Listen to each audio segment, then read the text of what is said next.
तो कितना सुंदर है सावन का महीना। और वो महीना जो भगवान शंकर को सबसे ज्यादा प्रिय है, बहुत प्रिय। कारण मां सती, मां उमा, मां कात्यायनी, मां कुष्मांडा, मां स्कंदा, मां महागौरी, जितनी जितनी माता पूर्व में हुई हैं, जो शिव जी के साथ में ब्याही हैं, शिव को जिन्होंने अपना बना लिया था, उन सभी माताओं ने सावन के महीने में शंकर भगवान को प्राप्त किया था। और शिव जी ने सावन के महीने में ही उनको अपना बना लिया था। और ये बात भगवान शिव ने स्वयं कही। स्वयं भगवान शंकर स्वयं नंदी से ये बात कहते हैं, नंदी मुझे श्रावण अति प्रिय है। नंदी ने पूछा क्यों, तो कहा इस श्रावण के महीने में मेरी अर्धांगनियां मुझे भजती थी, उनको मैंने स्वीकार किया था। और यही सावन के महीने में चराचर जीव, आप देखिएगा गर्मी के समय में छोटे छोटे जो जीव जंतु सब, जितनी गर्मी पड़ती है सब मर जाते हैं। बोलो मरते कि नहीं मरते? अभी बारिश चालू हो गई, बारिश चालू हो गई तो तुम्हारे घर में ऐसे बारीक बारीक नए नए डिजाइन के कीड़े मिलेंगे, और तुम सब टेंशन में रहती हो उस कीड़े के चक्कर में। वो घुस गया, वो वहां से आ गया, ये छोटा सा, इतनी डिजाइन का, उनकी पीठ का कलर अलग देख लो, उनके पंख का कलर अलग देख लो, उनकी इल्लियों को, छोटी छोटी इल्लियों को अलग से देख लो, केचुआ देख लो, केचुआ की भी वैरायटी अलग है, कोई सफेद केचुआ, कोई काला केचुआ, कोई गुलाबी केचुआ, कोई कत्था, कितनी डिजाइन। 83,99,999 योनिया, और उसमें आखिरी योनि ये 84,00,000वीं मनुष्य की योनि। अब इतनी योनियां, और तुम्हारे घर में भी आसपास तुम देखना कितने सारी योनियों को देख लोगे, चीटा को, और चीटे की भी एक डिजाइन आ जाती है। सावन में आते आते चीटे में भी पर आ जाते हैं। अब तुमने देखा कि नहीं देखा वो हमको नहीं मालूम है भैया, देखा है तुम लोगों ने? और जितने आस्था चैनल पर सुन रहा है, सावन में चीटे में भी पर आ जाते हैं। मक्खियों की डिजाइन बदल जाती है। जिस मक्खी को एक बार भगाओगे भग जाती थी, सावन में इतनी अड़ीली हो जाती है कि आके मुंह पे बैठेगी, नाक पे बैठ, उसको भगा के ले जाए, भाग भाग भाग। मक्खियां भी इतनी अड़ीली हो जाती है कि वो हटती नहीं है। क्यों? इतनी अकड़ कहां से मक्खी में आ गई, चीटे में पर कहां से आ गए, और इतना ठाट इन कीड़ों में कहां से आ गया कि हर किसी के घर में घुस जाते हैं। तो शिव महापुराण की कथा कहती है, चराचर अचर जीव जंतु पशु पक्षी सबको मालूम है सावन का महीना चल रहा है, हमारे बाबा का महीना चल रहा है, जो करुणा करने वाले, ये उनको भी ज्ञान है। उसको पशुपति नाथ कहते हैं, उसको भी मालूम है। अब जरा विचार करिए, जिस चीटे में कभी पर नहीं आते, वो चीटे में सावन में पर आ जाते हैं। जब चीटे को पर दे सकता है, तो सावन में एक लोटा जल चढ़ाने वाले को भी मेरा बाबा उड़ा तो सकता है, आगे बढ़ा तो सकता है, उन्नति की ओर ले जा तो सकता है। वो शिव तत्व, भगवान शिव। अब गर्मी आई, गर्मी में पूरे जीव मर गए, गर्मी में सब सूख गया, कीड़े मकोड़े मर गए गर्मी की तपन के कारण। पर सावन का एक महीना जिसमें भगवान सबको फलना फूलना सब कुछ, पत्तियां भी फूलती हैं, फूल भी फूलते हैं, डालियां भी फूलती हैं, पशु पक्षी जानवर जलचर थलचर सब फूलते हैं। श्रावण का शिव को प्रिय है। और क्या कहा मेरे भोले बाबा ने नंदी से, ए नंदी, श्रावण का महीना हो, शिव तत्व की प्राप्ति को करने के लिए अगर कोई संसार का मानव मुझे पुकारता है, भजता है, शिव कथा कहती है, शिव जी कहते हैं नंदी से, उस जीव का कल्याण करने के लिए मैं स्वयं उसके द्वार तक पहुंच जाता हूं और उसका उद्धार कर देता हूं, उद्धार कर देता हूं। पर किसका चित्त लगे?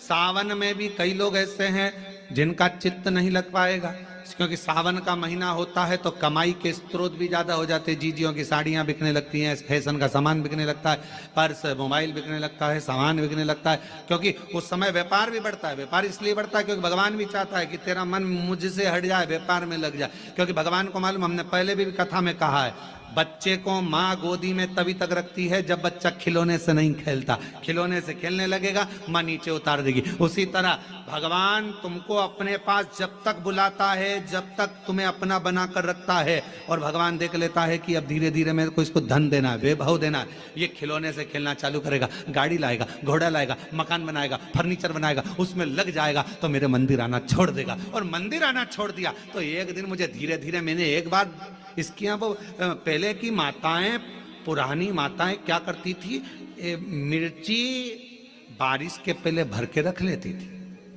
धनिया बारिश के पहले भर के रख लेती थी, हल्दी बारिश के पहले भर के रख लेती थी, अनाज बारिश के पहले भर के रख ले, क्योंकि 4 महीना खाएंगे, खत्म हो जाएगा, अगले महीने में फिर 4 महीने बाद ले आएंगे। उसी तरह भगवान तुम्हें एक बार का विभव दे देता है, एक बार का धन दे देता है, एक बार की दौलत दे देता है, फिर लोग उसको भोगने लगते हैं, और भोगते भोगते आखिरी में एक दिन ऐसा आता है कि डब्बा खाली हो जाता है। डब्बा खाली होता है, फिर रोने बैठ जाता है, तकलीफ आई, फिर लोटा लेकर भागता है। शिव जी कहते हैं, जो मेरे मंदिर में, मेरी कथा में, मेरे रस तत्व में हमेशा एक जैसा लगा रहता है, उसकी जिंदगी को भी मैं हमेशा उन्नति की ओर बढ़ाते बढ़ाते अग्रणता में लेकर चले जाता। फिर उसको डाउन नहीं करने देता, उसको नीचे नहीं आने देता।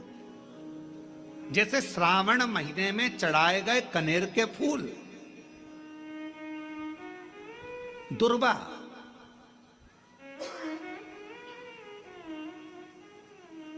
और हम सबसे कहेंगे, मान लो यदि कोई विशेष कोर्ट का केस चल रहा हो, कोई कोर्ट में कोई बातें चल रही हो, अदालत आदि में कोई कार्रवाई चल रही हो, कोई फाइल प्रशासनिक अधिकारियों के पास फंस गई हो और कुछ ना कुछ उसमें अपने को लगता है कि तकलीफ का प्रसंग है, तो हम कहेंगे शिव की आराधना करो, सत्यता पर जियो,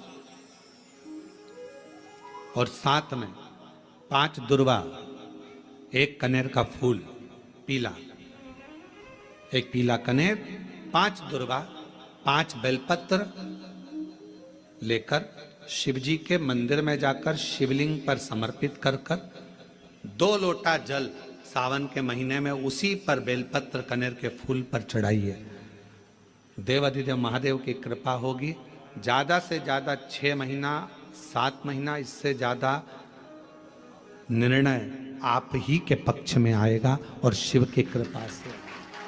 और इसमें एक बात और स्मरण रखें, जैसे कोई की प्रॉपर्टी है, कोई की जमीन है, और वो जमीन तुम्हारी कोई ने कब्जा कर ली, या तुम्हारा नाम नहीं हो पाई, या कोई उसमें लफड़ा हो गया, या तकलीफ आ गई और पैसा उसमें अटक गया, उसके लिए भी कनेर का पुष्प श्रावण महीने के जितने सोमवार आते हैं, रविवारी, सोमवारी और भोमवारी,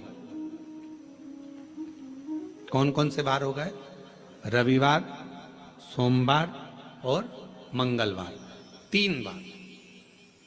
प्रथम दिवस में कनेर का 1 पुष्प लेना है, द्वितीय दिवस में कनेर के 5 पुष्प लेना है, और तृतीय दिवस में कनेर के 3 पुष्प लेना है। बेलपत्र 1-1 साथ में लेकर शिव जी को रविवार के दिन भी समर्पित करें, सोमवार के दिन भी समर्पित करें, और मंगलवार को 3 कनेर के पुष्प के साथ बेलपत्र लेकर बाबा को समर्पित करिए। कितना भी अटकी हुई प्रॉपर्टी होगी, कह दिया उसने मैं तेरे नाम प्लाट नहीं कराऊंगा, और पैसा लेकर बैठ गया, या पैसा नहीं दे रहा है, या किसी भी रूप में वो अटका हुआ है, अगर सावन के 4 सोमवार पढ़े या 5 सोमवार पढ़े, आपने ये प्रत्येक सावन के सोमवार के पहले, फिर से बोलो कौन सा बार? रविवार, सोमवार और मंगलवार, ये 3 बार का क्रम अगर प्रत्येक सोमवार के पहले और बाद में कर लिया, तो आपको उसे प्रॉपर्टी, उस व्यक्ति को तुम्हें देना ही पड़ेगी, छोड़ना ही पड़ेगी।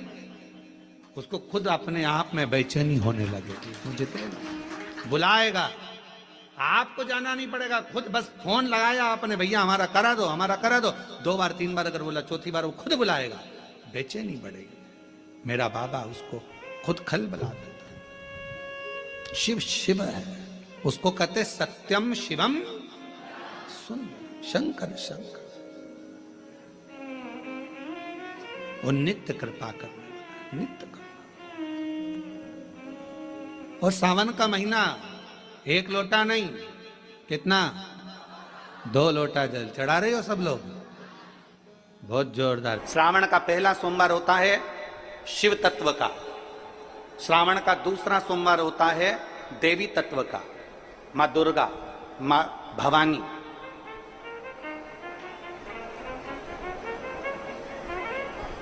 आप लोगों ने शिव पंचायत, शिव महापुराण की कथा पहले बाची आप लोगों ने सुनी होगी। उसमें शिव पंचायत का वर्णन करा था। 5 देव,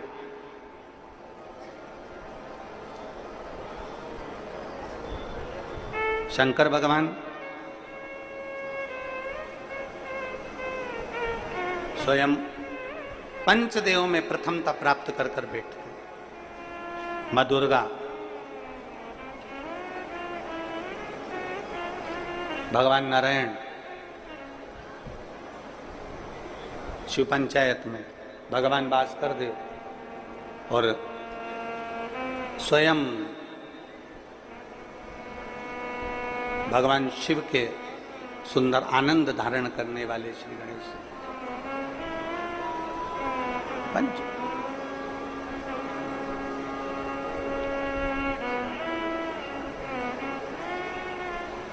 अब प्रथम में शिव, दुर्गा, नारायण, भास्कर देव, गणेश जी, ये सब भगवान शिव की पंचायत के अंतर्गत विराजमान होते हैं और ये 5 सोमवार का फल हमें प्रदान करते हैं। 5 सोमवार।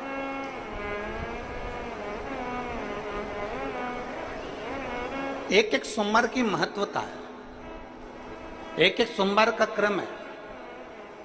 कई माताएं उस क्रम को धारण भी करती हैं, ऐसा नहीं कि कई माताएं नहीं करती हैं, सबका अपना अपना नियम होता है।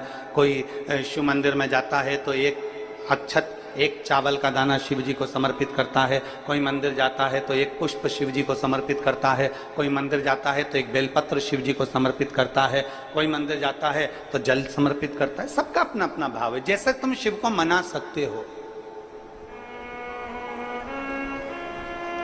जैसे आप भगवान शंकर को नहीं जा सकते। और मेरा निवेदन सभी मेरी जीजियों से, मेरे जीजाओं से, मेरी बेटियों से, बेटाओं से, मेरी माताओं से, श्रावण के महीने के जितने सोमवार रहें, प्रत्येक सोमवार को शंकर जी का अगर मंदिर जा सको तो ठीक है, ना जा सको तो शिखर का दर्शन, और वो भी ना कर सको तो अपने घर में जो शिवलिंग है उस पर 3 बार, 3 छोटा सा लोटा ले लो, बड़ा लोटा ले लो, कैसा भी 3 बार शिव जी का नाम लेकर 3 बार जल को अवश्य चढ़ा। जितने सोमवार पड़े श्रावण के महीने में आप 3 बार, भले 1 लोटा जल है उसी को रोक रोक कर 3 बार चढ़ाओ, और 3 बार चढ़ाओ। जैसे शिव मंदिर में 3 ताली का नियम है, सावन महीने में 3 लोटा अर्थात 2 लोटा जल पर रुककर 3 बार अगर जल चढ़ाया जाता है तो ब्रह्मा, विष्णु और महेश उस जल को स्वीकार कर कर तेरे घर का भंडार भर देते। 3 बार जल।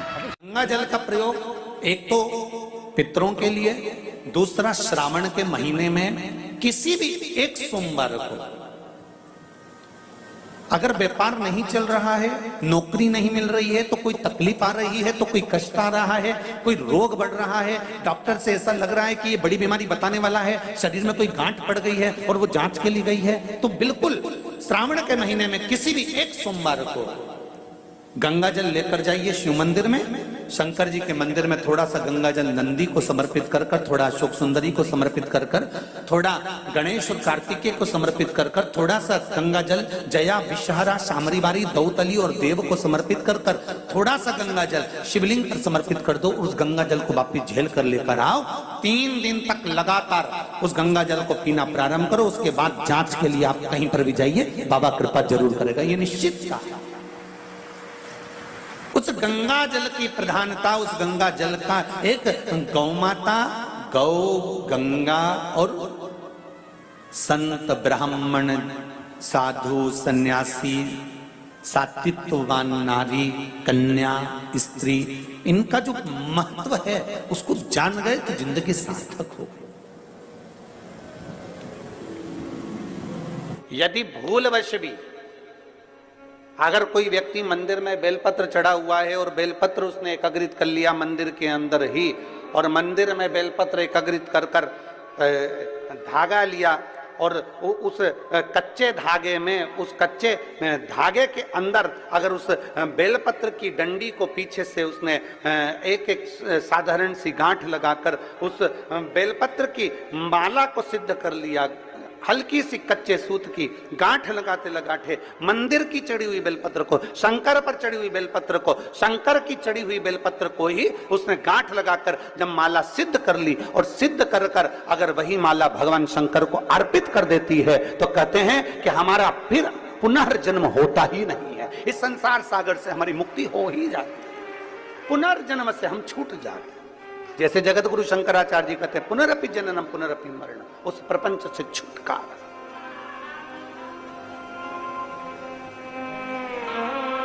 अब कई लोग ऐसे होते हैं कि वो पत्ती में छेद कर देते हैं, नहीं, शिव महापुराण की कथा कहती है चाहे बेलपत्र हो चाहे तुलसी पत्र हो, चाहे बेलपत्र हो चाहे तुलसी पत्र हो, इन दोनों पत्ती के अंदर सुई को नहीं पिरोना चाहिए।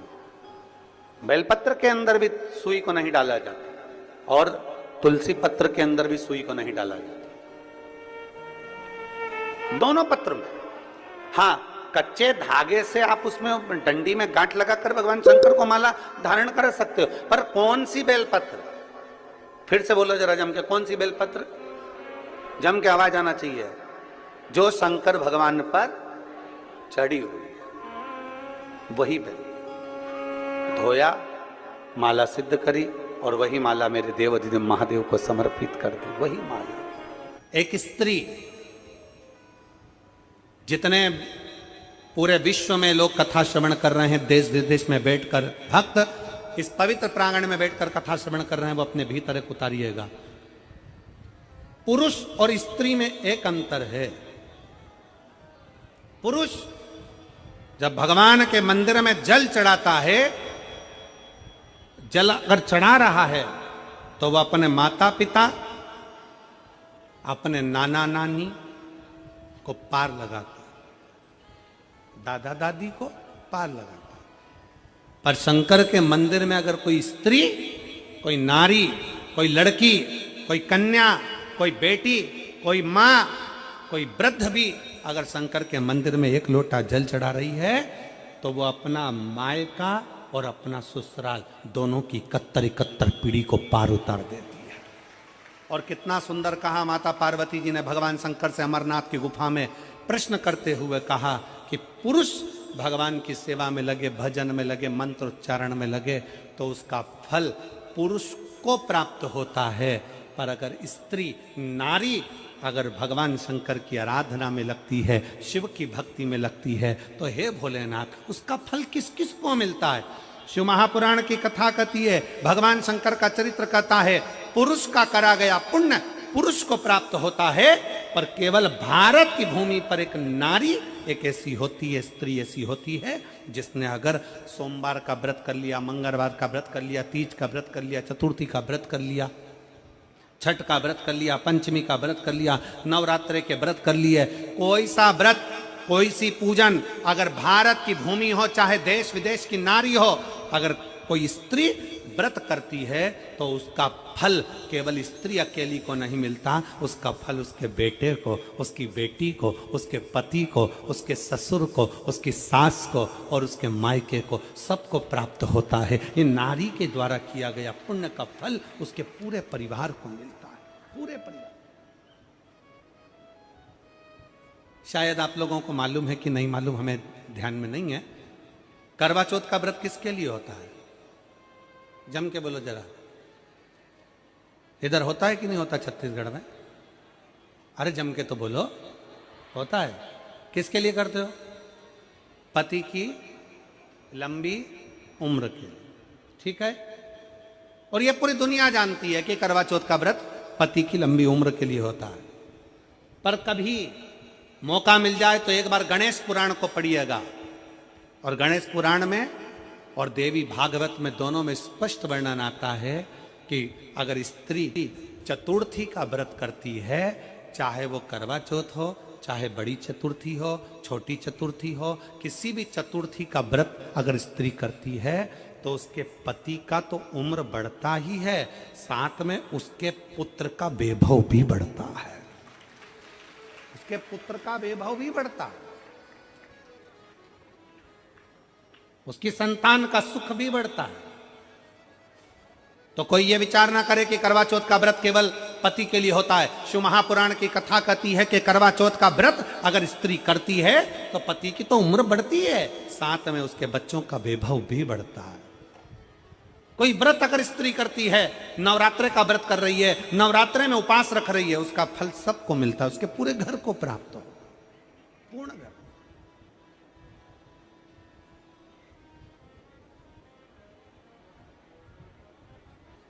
शिव तत्व, शंकर की अविरल भक्ति, शिव की उपासना। मंत्री से ज्यादा मंत्र पर भरोसा रखो, मंत्री से ज्यादा मंत्र पर भरोसा रखो, और संसार से ज्यादा मेरे महाकाल पर भरोसा रखो। तो नहीं मालूम कि गणेश जी कब फ्री रहते हैं? हमने कहा गणेश जी फ्री रहने का केवल एक समय होता है, एक टाइम होता है, एक पल होता है, एक घड़ी होती है। गणेश जी की सबसे पहली जो आरती हो, उस आरती के समय पर अगर धूप बत्ती जलाई जाए या गोबरी को जलाकर उसमें गूगल छोड़ी जाए और गूगल छोड़ने के बाद गणेश जी का नाम ध्रुम वर्ण कह दिया जाए, तो गणेश जी को तुम्हारे घर की पूजा स्वीकार करना पड़ती है। बस वो समय हम जानते, हम तो बस उतना जानते हैं कि शिव महापुराण में लिखा और मुद्गल पुराण में लिखा, गणेश पुराण में लिखा, गणेश जी का एक नाम होता है ध्रुम वर्ण। क्या नाम है? ध्रुम वर्ण गणेश जी का एक नाम होता है। जब हम धूप जलाकर और धूप लगाने के बाद में गणेश जी की सबसे पहली आरती करने के पहले अगर हम सबसे पहली आरती गणेश जी की कर रहे हो, अपने घर में स्थापना कर रहे हो, बिठा रहे हो, और तुम चाहते हो कि गणेश जी मेरे घर में आके मेरी पूजा को स्वीकार करें और जो मांगू मेरा गणेश मुझे दे 10 दिन के अंदर, तो पहला नाम लेकर पुकार लेना ध्रुम वर्ण विनायक, बैठो, बस काम हो गया। वो फ्री होकर आता है, वो बैठता है, अलमस्तता में बैठता। अब वो हमसे पूछे समय क्या है, हमने कहा देखो हमारे को तो मालूम नहीं, बस इतना जरूर जानते हैं कि ध्रुम वर्ण नाम के मेरे विनायक, जो जिनके शरीर से भक्तों के ताप मिटाने के लिए अग्नि तेज निकलता रहता है, जिनके शरीर से धुएं की भांति अग्नि प्रकट होती रहती है। अग्नि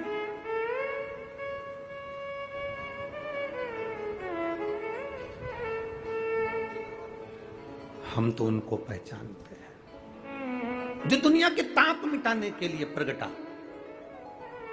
उनके शरीर से अग्नि धुआं तेज पुंज प्रकट हुआ। वो ध्रुम वर्ण विनायक साधारण, उसका केवल नाम उच्चारण कर कर भी अगर विराजित किया जाए, वो आया स्वीकार करेगा। 10 आप अभी तक बिठा लेते थे सिद्धि विनायक आओ, मयूरेश्वर आओ, भगवान को बल्लेश्वर पधारो, आपने बुलाया, आया, वो बैठा, वो ऐसा नहीं कि नहीं बैठा, पर हमें समय का भान नहीं हो पाया। हम किस समय पर भगवान को रिझाएं? परमात्मा को रिझाने का कोई समय होता है? भगवान को तो जब तुम्हारी मर्जी पड़ जाए, जब तुम्हारा दिल कर जाए, तब मेरे भगवान को रिझाने का प्रयास करो, वो तुम्हारे करीब में आकर बैठ जाएगा। जब तुम्हारा मन पड़े, जब तुम्हारी मर्जी पड़े।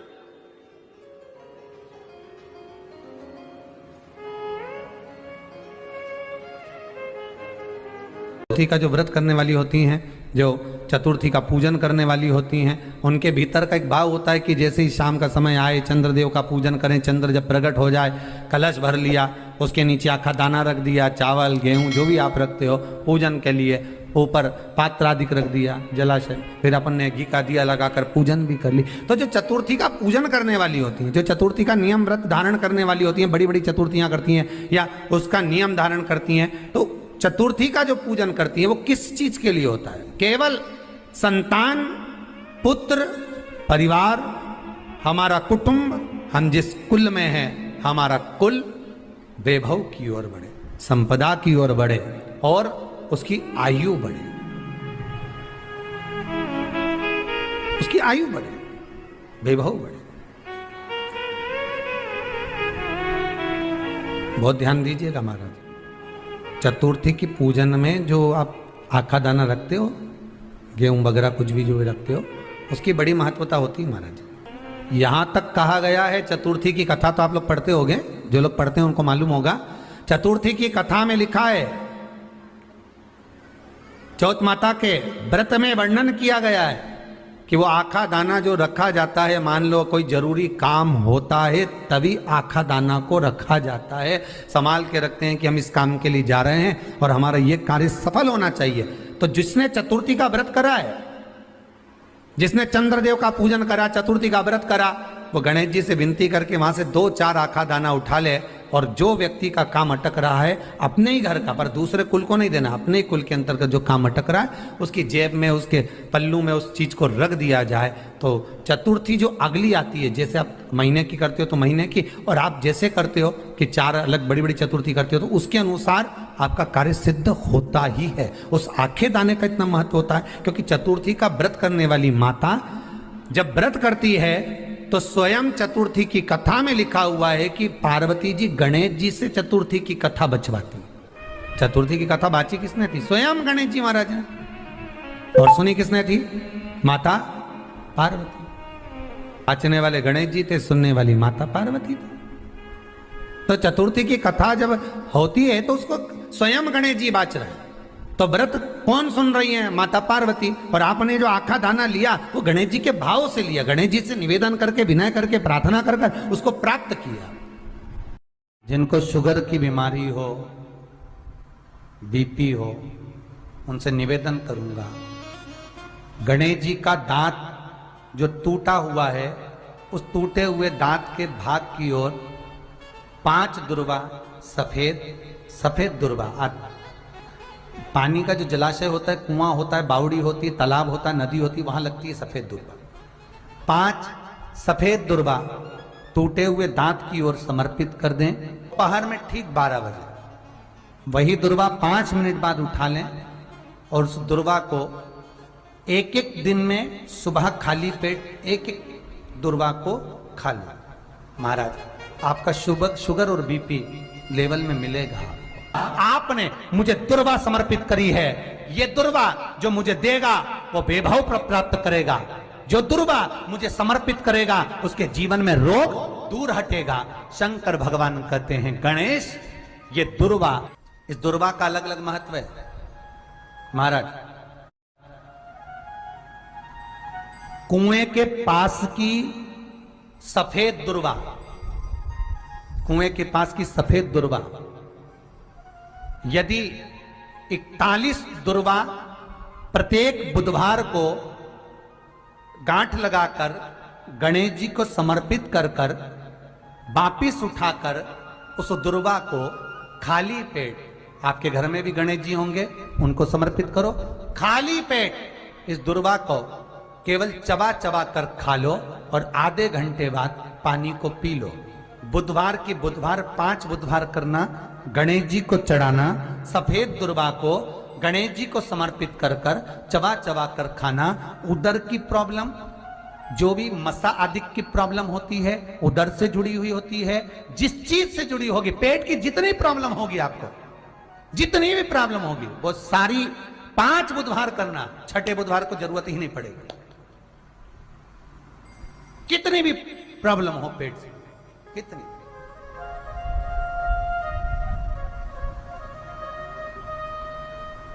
पेट से जुड़ी हुई प्रॉब्लम जितनी भी होगी समाप्त। यही दुर्वा, पेट की तकलीफ रहती है, श्वास की तकलीफ रहती है, उसके लिए दुर्वा का भी व्याख्यान इसमें किया गया।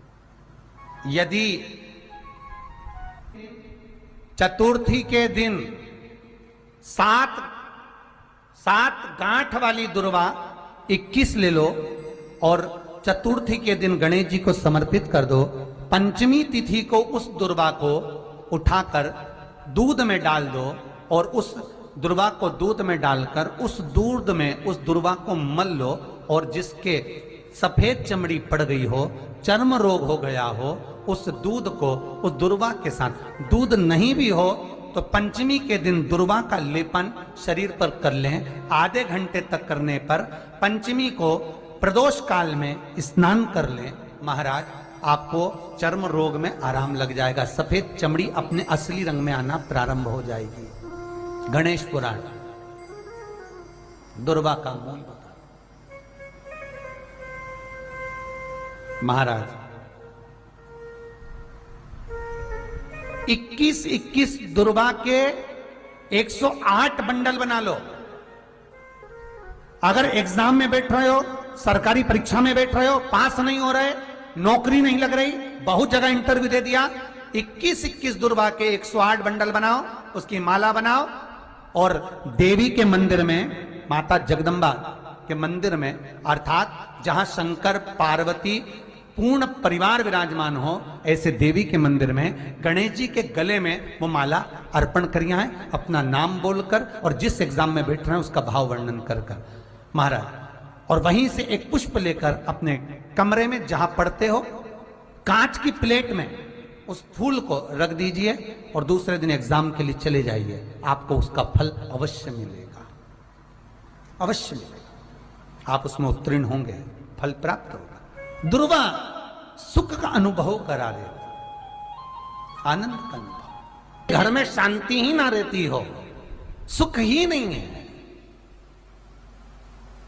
क्लेश 24 घंटे बना हुआ है घर में, ना कोई बात ना कोई प्रसंग, उसके बाद भी सबका मुंह फूला हुआ है, उसके बाद भी सबका चेहरा उतरा हुआ है।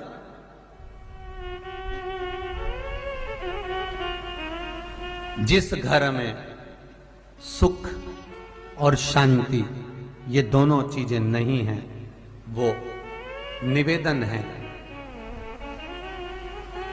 लाल वस्त्र में लाल फूल रखकर उसमें थोड़ा धना, धना जानते हो, वो खड़ा धना आता है, धना पाउडर नहीं, धना, हरा धना,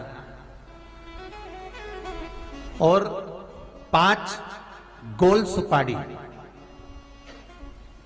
जो गोल सुपारी होती है पूजन वाली सुपारी, 5 पूजन वाली सुपारी, 5 बेलपत्र इस लाल वस्त्र में रखकर घर के मध्य भाग में पूरे घर का केंद्र बिंदु मिला लो, पूरे घर का नाभि कोण मिला लो, पूरे घर का नाभि स्थल, मध्य स्थल मिलाकर वहां पटे पर रखकर कुंकू चावल से पूजन कर कर उस पर 3 बार पानी को फेर कर भगवान श्री गणेश जी महाराज के मंदिर में बिना बोले जो रख कर आ जाता है, उसके घर में कभी क्लेश नहीं होता, सुख और शांति ये दोनों प्रवेश कर जाती है।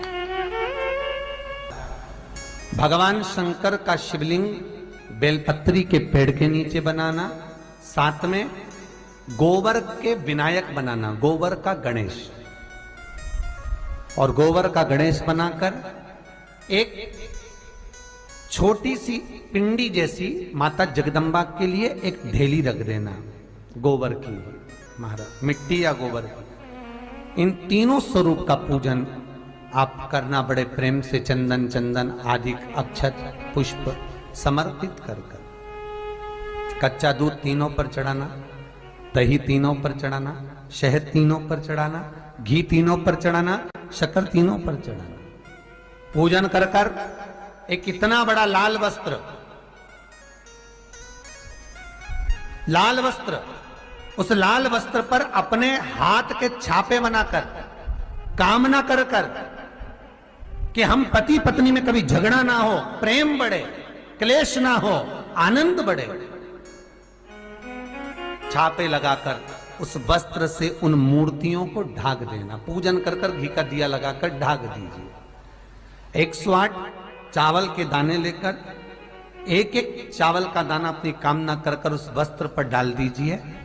वस्त्र का चावल अपने ऊपर बाद में छिड़क लीजिए, मूर्तियों का पूजन कर फिर वापस पूजन कर कर विसर्जन कर दीजिए।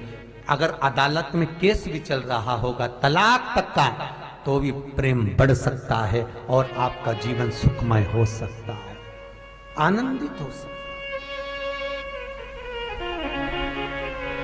कोई पैसे नहीं दे रहा, अवश्य करें।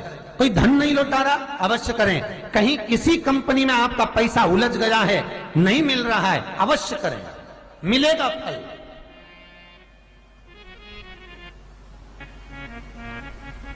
लाखों रुपए डूब रहे हैं, एक बार करने में क्या जाता है, निकल आएगा पैसा।